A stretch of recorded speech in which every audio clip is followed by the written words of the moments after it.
Magic 93.1, that is Camila Cabello, Ed Sheeran, that is Bam Bam. The prodigal son, I suppose, has returned. Solid Savage in with us. Solid, good to have you, brother. What's up, man? Nothing, man. It's been actually one of the biggest points I've been looking forward to all week, getting you in here, talking to you, bringing it full circle. We've been playing Rated Ill. It's been a lot of fun, man. And now you're doing a show here in town at Scores. That's pretty fantastic, brother. Yeah, man, it's very nostalgic for me being back in this old stomping ground. Yeah. Yeah, we're really excited. And I was getting on the way into town, I was getting texts and messages like, "No, you're on the radio." I was like, "Yeah, it used to be on the radio back in the day, but it's cool that you guys brought it back for this week." I hope it's not temporary. I hope it sticks I hope around so too. A little bit. Yeah, I mean, you have, my friend, and you can give us a rundown. You have been just hustling ever since, not only here in the Valley, but when you took off and decided to go to, it was California, correct? Yeah, a group of us moved out to California. We had like the typical big city dream. We're gonna go make it big, man. Let's go make it big. But when I got out there and I was like messing with like the music industry, Yeah. It wasn't quite my thing. Like Right. I didn't like the whole business side of it. Mm-hmm. So I never quit doing it. Because Yeah. the reason I did it was never to make money. Yeah. That's what that song Rated Ill is about. It's about doing something because you're passionate about it, and that's what art is all about.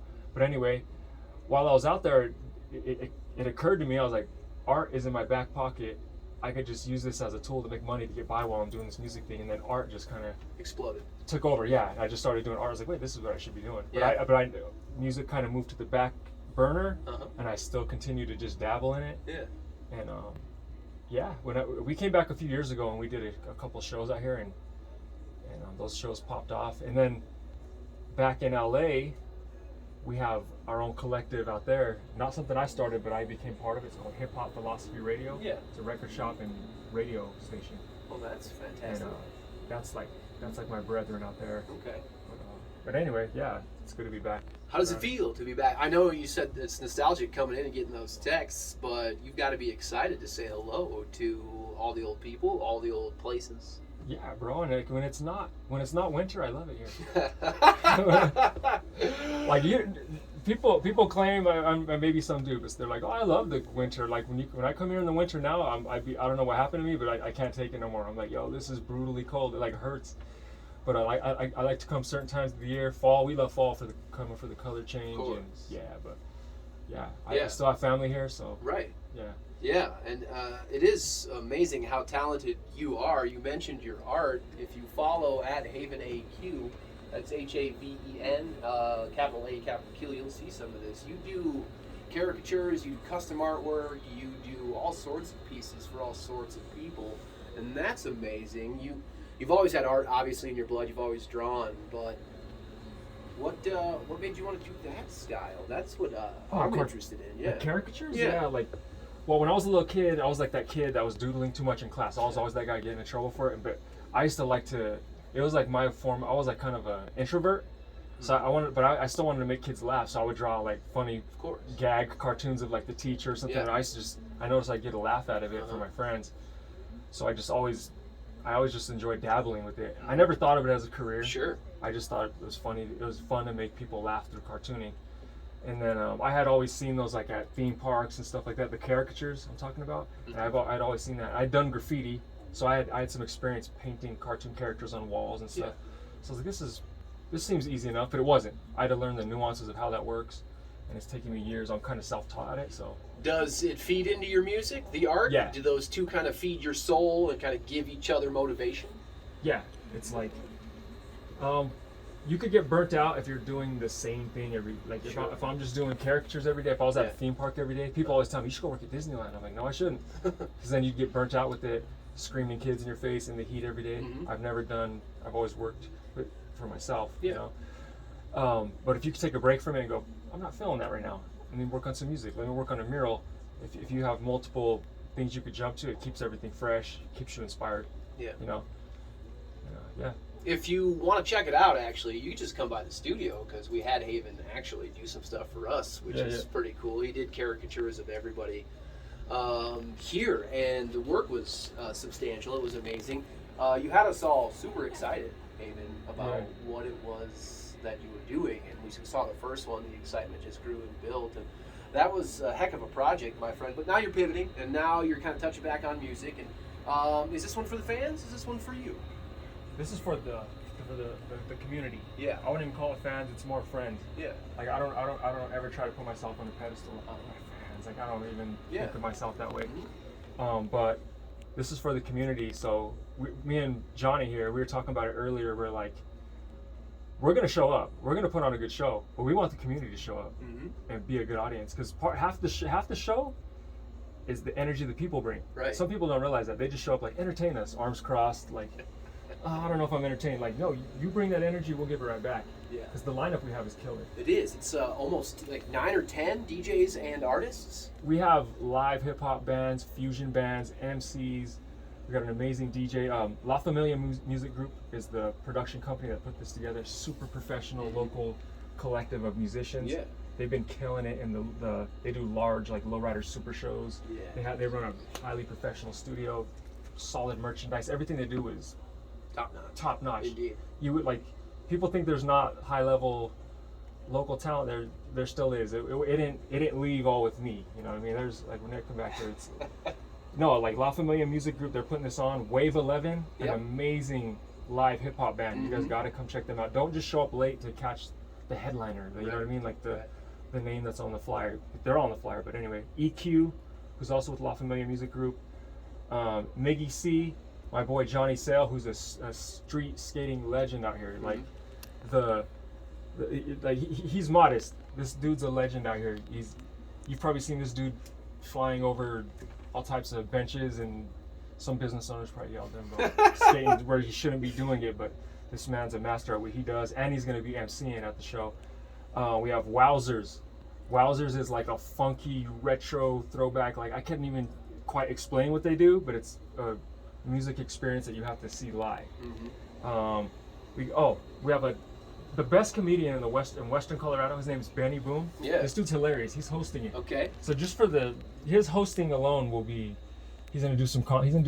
He's gonna do some comedy. So we're gonna have 2 live bands. We're gonna have Miggy C, myself, Solid Savage. We're gonna have merch. We're gonna try to get a food truck out front so people if they get the munchies, they don't have to leave. Yeah, they don't have to drive to Los Alberto. They don't know these days. That's another Western Colorado tradition, my man. So you've never lived in Grand Junction until you eat Los Albertos like after midnight, man. That is for sure. That is one thing that I know I've marked off. There's a lot of people out there that have marked off too. But at the same time, that's what makes being here so unique. People like you, places like Los Albertos, places like you're going, Scores, and it's going to be a really fun, great start to your Independence Day weekend. Yeah, it's called Independence Day. Because you know this. We started a clothing company / streetwear record label called Rated Ill, and that's what the song you guys been playing is called. And so we just decided to put a spin on that. Independence Day, since it's 4th of July weekend coming. Very good. What time does it start? Starts at 8 p.m. It's at Scores on 5th Street. So show up early. There's an Eventbrite. It's going to be on my Instagram, The Solid Savage. So if you go to @The Solid Savage or @AvenAQ, I'll have info on there. And tickets are $10. Those are going to sell out. Yeah. So don't try to show up at the door and think you're going to get in, because a show we did 10 years ago, there's people waiting outside and not getting in. Yeah. So, and are you going? I'm gonna try, man. I myself am busy, but I respect that hustle, my friend. So Scores is a great little place. It's right next to Taco Party. If you guys haven't been there or seen, it's like right across the street from the downtown parking lot where the public restrooms are. You'll find Scores, in case you're wondering, and you'll find Solid Savage and so much more there. Friday evening, a great way to start your 4th of July weekend. And it's great to have you back in town, man. That's just another, a blessing, really. And I know there's a lot of people that love you and have love for you and what you do. And a lot of people that have followed in your footsteps, too, because, I remember when we played Rated Ill for the first time and what you were doing here in a place that didn't really foster that idea or community. And you kind of had a nice history, a piece of that history in making people more aware in Grand Junction that there are very talented artists that want to do this type of thing, and here's another representation of it. Thank you, man. And I want to say thank you to you guys. Sure. Magic FM is huge for us, because back when we were throwing Skillfest, a lot of the community was resisting everything we did because they didn't understand it. He goes, is this gang related? Right. Is this going to draw a crowd that's really not what we want? Magic FM, Chris Britt, they used They used to let us in the studio. We used to do interviews and stuff like this, and like we're doing right now. Back then, back before the community wasn't as accepting of it back then.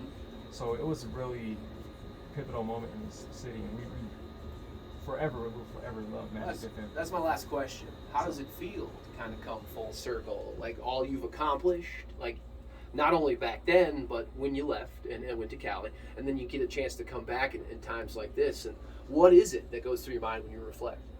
I feel thankful. Yeah. I feel thankful. Like back when you're young, there's like an ego attached to what you do. Yeah. But I just feel thankful. I feel gracious and like happy I get to like still come back after all these years and have people actually care about what we're doing. Right. Because I know, I was even telling him earlier, I was like, I don't know if a lot of people that listen to me or what we did are even going to be at the age where they come to, they might have kids to deal with. Sure. But like, so maybe the new generation, maybe they've showed it to their cousins and children. But yeah, I just feel grateful. Right. And that's like, if I could put it into one word. Yeah, and if you're somebody who knows Solid Savage, get there on Friday, get your tickets before they're gone. If you're somebody who's like, what's this all about? You will not be disappointed. These are entertainers of the highest quality that are going to bring the noise. So make sure you're there for that. It's a great little way to start your 4th of July weekend. My man, I hope you kill it. I hope you have a great stage presence. I hope you have a great set. I know everybody there is going to be putting on one heck of a show with La Familia Music Group and more and Scores and everybody else who's behind this. Solid Savage at 8 o'clock. Get there or be square, ladies and gentlemen. Downtown Grand Junction at Scores. My man, thank you for taking the time. I know you're busy. And can I say one more thing? Of course. I forgot to mention Snob Productions is going to be providing the sound. Okay. And Roman Sodom, who's a Native American MC, will also be there. Wow. Like the show up early. Yeah. Some people show up late. Show up early to this one because we don't have no. You're getting to get a lot. Yeah, there's no filler Right. acts. We're not just throwing somebody in there. 'Cause, everybody that's on this lineup is going to kill it. Back to front quality.